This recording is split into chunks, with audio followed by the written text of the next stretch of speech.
December 18, 1944. 2:47 p.m., St. Vith, Belgium. Technical Sergeant Jake Lindstrom pressed his face into frozen mud as 80mm rounds tore through what remained of the 7th Armored Division's defensive line. 50 yards ahead, 3 Tiger wine tanks advanced in textbook formation, their 56-ton hulls crushing abandoned Shermans like tin cans. The temperature was 19 degrees Fahrenheit. Jake's hands were numb. In his left pocket he carried 4 grenades. In his right pocket a photograph of his father's garage on Flatbush Avenue. Behind him, 200 American soldiers waited to die. The math was simple and brutal. Each Tiger carried 92 rounds of main gun ammunition and 4 800 rounds for its 2 MG-34 machine guns. The 7th Armored had already lost 11 Shermans in 40 minutes. Every anti-tank gun in the sector was destroyed or retreating. Standard doctrine said fall back, call for air support, wait for reinforcements. Jake Lindstrom, 23-year-old mechanic from Brooklyn, was about to do the opposite. Before we continue with Jake's incredible story, we need your help to keep these forgotten heroes alive. If you're already hooked by what you're hearing, hit that like button right now. It tells YouTube to share this with more people who care about real history. Subscribe to this channel so you never miss another story of courage and innovation from World War II. And here's something we love. Drop a comment below and tell us where you're watching from. Your country, your city. We have viewers from Buenos Aires to Berlin, from Manila to Montreal. Are you a veteran? Did your grandfather serve? Do you have a connection to this war? We want to hear from you. Now back to St. Vith, December 18, 1944, where Jake Lindstrom was about to attempt something that every training manual said was impossible. Jake Lindstrom grew up in a 3-story walk-up on East 21st Street in Brooklyn, New York. His father, Henrik Lindstrom, owned a 2-bay garage that specialized in transmission repair. Jake was short for a soldier, 5 feet 6 inches, and had been rejected by the Marine Corps in 1942 for being undersized. The Army took him anyway. They needed mechanics more than they needed height. Before the war, Jake played semi-professional baseball for the Flatbush Tigers, a sandlot team that competed in Brooklyn industrial leagues. He was a pitcher, not fast but accurate. His specialty was placing the ball exactly where he wanted it, within a 2-inch margin. His coach, a man named Sal Benedetto, used to say, "Lindstrom doesn't throw hard, he throws smart."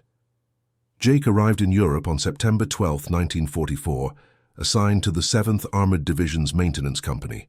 His job was simple: keep the Shermans running. He was good at it, maybe too good. While other mechanics cursed the Sherman's unreliable transmission and thin armor, Jake learned to fix them in under 40 minutes. He memorized every bolt, every gear, every weak point. He also memorized the weak points of German armor. The problem that December wasn't mechanical, it was mathematical. The Germans had launched Operation Wacht am Rhein, what history would call the Battle of the Bulge, and Hitler had committed his remaining armor reserves to the offensive. Among those reserves were 45 Tiger I tanks, distributed across multiple panzer divisions. Each Tiger mounted an 88 Mio KWK-36 gun that could penetrate a Sherman's frontal armor at 2,000 yards. A Sherman 75mm gun could only penetrate a Tiger's frontal armor at 100 yards, and only with a perfect hit on a weak spot that barely existed. Between December 16th and December 18th, the 7th Armored Division lost 31 tanks to Tiger attacks. The survival rate for Sherman crews was 38%. That meant that out of every 5-man crew, fewer than 2 walked away alive. Jake's closest friend was Corporal Thomas "Tommy" Vasquez, a loader from El Paso, Texas. Tommy was 20 years old, engaged to a girl named Maria, who worked at her father's restaurant on Montana Avenue. Tommy carried Maria's photograph in his helmet liner and talked constantly about opening a garage with Jake after the war. "Lindstrom and Vasquez Auto Repair," Tommy would say.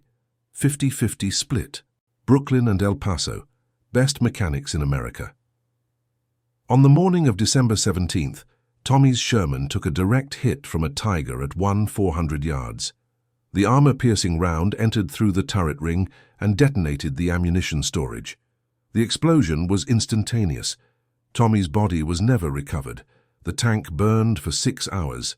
Jake found Tommy's photograph in the mud 40 yards from the wreck. The edges were scorched, but Maria's face was still visible. Jake folded it carefully and placed it in his breast pocket, next to his own family photograph. That night, Jake couldn't sleep.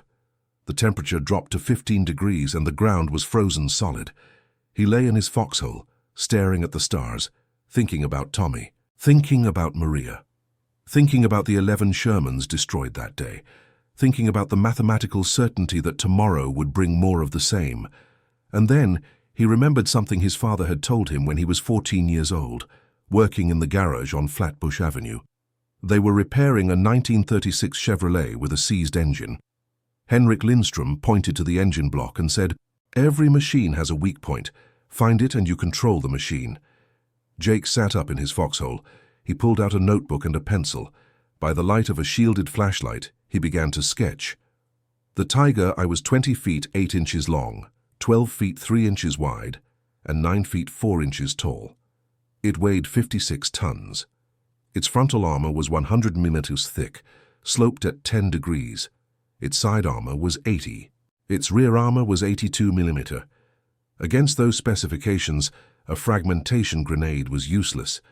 A thermite grenade, designed to destroy captured equipment by melting through metal, was marginally effective, but only if placed on exactly the right spot.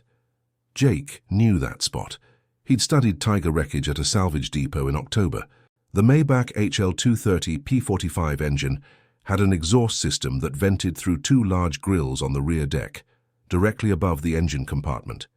The grills were protected by armored louvers, but the louvers had gaps, necessary for airflow, fatal for protection. If you could place a thermite grenade directly onto that exhaust grill, the 4.00 molten iron would pour through the gaps and into the engine compartment. The magnesium-based incendiary compound would ignite fuel lines, hydraulic fluid, ammunition storage. The Tiger would cook from the inside out. But there was a problem. Actually, 3 problems. First, you had to get within 10 yards of the tank. The Tiger's rear deck was a blind spot for the turret, but not for the bow machine gunner or accompanying infantry. Approaching a Tiger from behind, across open ground, under fire, was suicide. Second, even if you reached the tank, you had to throw the grenade with perfect accuracy. The exhaust grill was approximately 18 inches wide and 14 inches deep. Miss by 6 inches, and the grenade would bounce off armored plating and detonate harmlessly, or detonate next to you. Third, thermite grenades were not standard infantry issue. They were restricted to engineering units and were supposed to be used only for destroying abandoned equipment. Using one as an offensive weapon against enemy armor was not in any field manual. It was improvisation. It was unauthorized.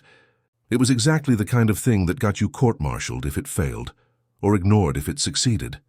Jake didn't care about regulations. He cared about the 200 men in his unit who were going to die tomorrow if someone didn't do something.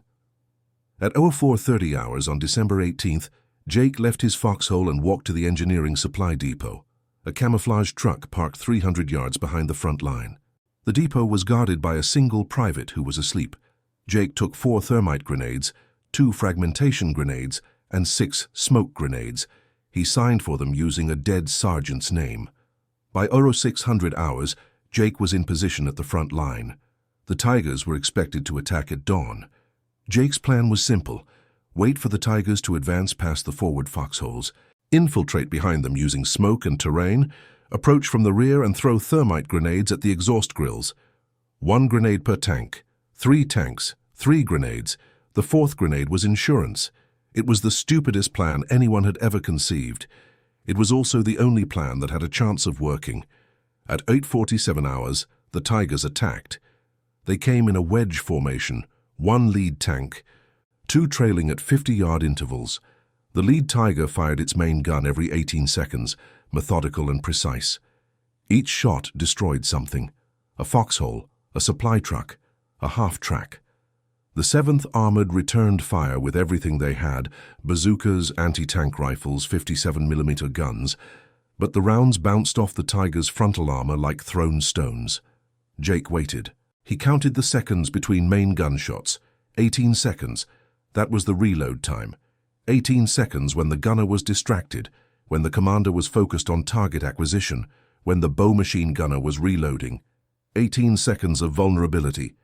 The lead Tiger passed Jake's position at 08:53 hours. Jake waited until all three Tigers were past the forward line, approximately 80 yards ahead of him. Then he pulled the pin on a smoke grenade and threw it into no man's land. White phosphorus smoke billowed across the frozen ground, obscuring visibility. Jake crawled forward. The ground was uneven, cratered by artillery fire. Every 10 yards, Jake stopped and listened. The Tiger's engines were deafening.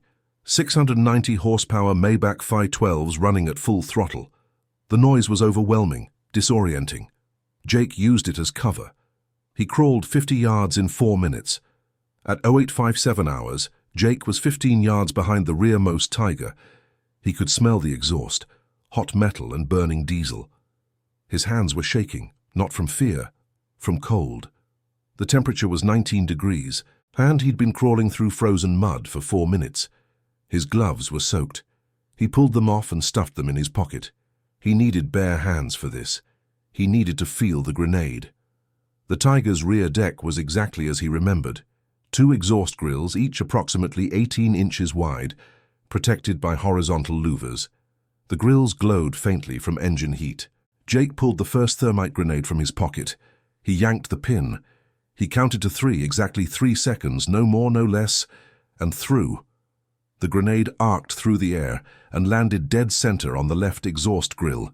It detonated instantly. A jet of white-hot molten iron poured through the louvers and into the engine compartment. The temperature inside the compartment spiked from 180 degrees to 400 degrees in less than 5 seconds. Fuel lines melted. Hydraulic fluid ignited. Ammunition cooked off. The Tiger stopped moving at 08:58 hours. 30 seconds after Jake threw the grenade, the crew began evacuating. The driver kicked open his hatch and rolled out, his uniform smoking. The commander and gunner followed. They didn't even look for Jake. They just ran. Jake didn't celebrate. He was already moving toward the second Tiger. This one was harder. The smoke from the first Tiger's engine fire was drifting across the battlefield, obscuring visibility. The second Tiger's commander had heard the commotion and was scanning the rear with binoculars. Jake had to time his approach perfectly. He waited for the commander to turn his attention forward, toward the American line, and then crawled the final 20 yards in a single sprint. He reached the Tiger's rear deck at 09:01 hours. His heart was pounding so hard he could feel it in his teeth. He pulled the second thermite grenade, yanked the pin, counted to 3, threw. Another perfect throw. The grenade landed on the right exhaust grill this time. Jake was ambidextrous, a skill honed from years of pitching, and the result was identical.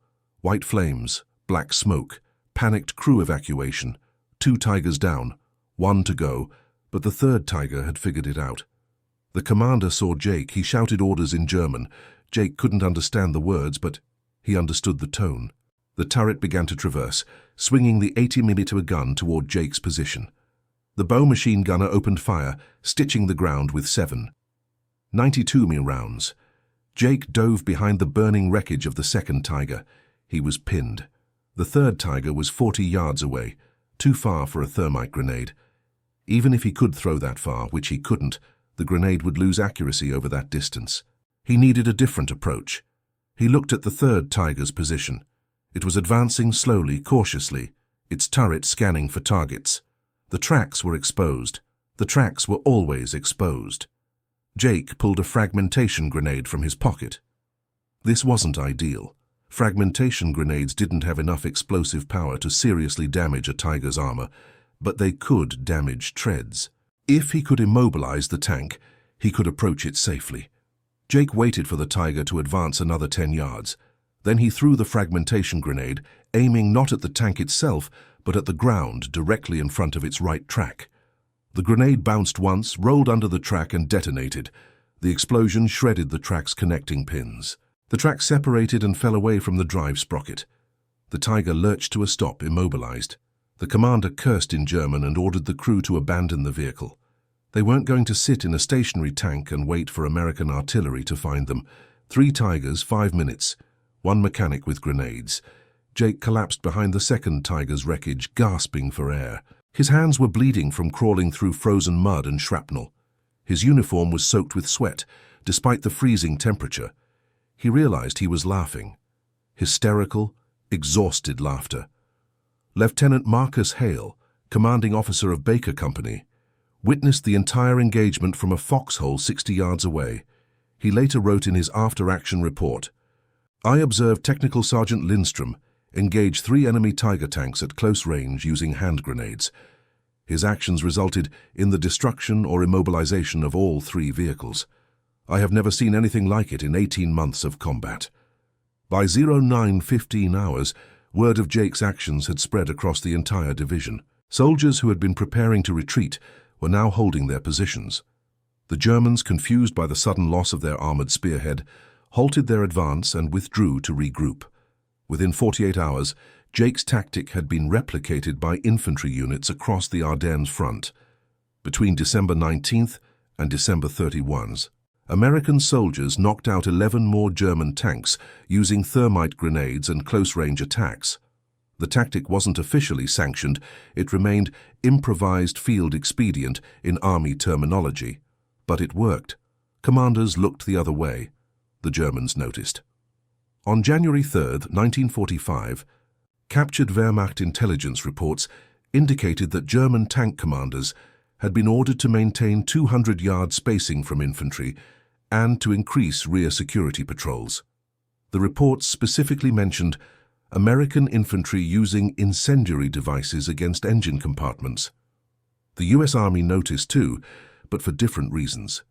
On January 8, 1945, Jake was summoned to division headquarters and questioned by a provost marshal about the unauthorized acquisition of thermite grenades. Jake admitted everything. He expected court-martial proceedings. Instead, he received the Distinguished Service Cross. The award citation credited him with extraordinary heroism in action against an armed enemy and noted that his actions prevented the collapse of defensive positions and saved the lives of approximately 200 American soldiers. What the citation didn't mention was that the tactic Jake invented, close-range infiltration attacks on armored vehicles using incendiary grenades, would become standard doctrine in post-war U.S. Army infantry training. Field Manual 7-8, published in 1949, included a section on improvised anti-tank tactics that described Jake's exact method, minus his name. The German tank crews captured after St. Vith told interrogators they believed they'd been attacked by specially trained American commandos. When told it was a single mechanic from Brooklyn, one Tiger commander laughed and said, "That explains why we lost." Jake Lindstrom returned to Brooklyn on November 3, 1945. He never talked about St. Vith, not to his family, not to his friends, not even to his father. He went back to work at Lindstrom's garage on Flatbush Avenue, repairing transmissions and changing oil. He married a girl named Dorothy Chen in 1947. They had 3 children. In 1948, Jake received a letter from Maria Vasquez, Tommy's fiancée. She'd heard about Jake's actions at St. Vith and wanted to thank him. She wrote, "Tommy always said you were the smartest mechanic he knew. He was right. Thank you for trying to make the war end faster. Thank you for making sure fewer boys died the way Tommy did." Jake kept that letter in his garage office for 40 years. It was the only war memento he ever displayed. In 1983, a military historian named Dr. Lawrence Keegan was researching the Battle of the Bulge and discovered Jake's after-action reports in the National Archives. Dr. Keegan interviewed Jake at his garage in Brooklyn. Jake, 62 years old, wearing grease-stained coveralls, was reluctant to talk. "I just did what needed doing," he said. "Lots of guys did more." Dr. Keegan pressed him about the thermite grenade tactic. "Where did the idea come from?" Jake shrugged. "My dad always said every machine has a weak point. I figured tanks were just machines." "What about the accuracy? How did Jake throw grenades with such precision under combat conditions?" Jake smiled. "I played baseball before the war. Pitcher. I was okay at hitting my spots." Dr. Keegan's article, Improvised Anti-Armor Tactics in the Ardennes Campaign, was published in the Journal of Military History in 1984. It mentioned Jake by name and credited him with pioneering a tactic that influenced post-war infantry doctrine. Fewer than 200 people read the article. Jake Lindstrom died on March 17, 1998 at age 77 from complications related to emphysema. His obituary in the Brooklyn Eagle mentioned that he was a World War II veteran and owner of Lindstrom's Garage. It did not mention St. Vith. It did not mention the Tigers. It did not mention the Distinguished Service Cross. Today, there is a small display at the 7th Armoured Division Memorial in St. Vith, Belgium. It includes a photograph of Jake Lindstrom, a replica thermite grenade, and a placard that reads, "In 5 minutes of extraordinary courage, one mechanic changed the course of a battle." The display is visited by approximately 40 people per year. If this story moved you, if it reminded you that real heroism often comes from unexpected places, from short mechanics who played sandlot baseball, from kids who just wanted to open garages with their friends, then hit that like button. Subscribe to this channel. These stories need people like you to keep them alive. History doesn't preserve itself. We preserve it together. And drop a comment below. Tell us where you're watching from. Tell us if you served or if someone you loved served. Tell us what Jake Lindstrom's story means to you. Because 80 years ago, a 23-year-old kid from Brooklyn looked at an impossible problem and thought, "I can fix this." And he did. Thank you for keeping his memory alive.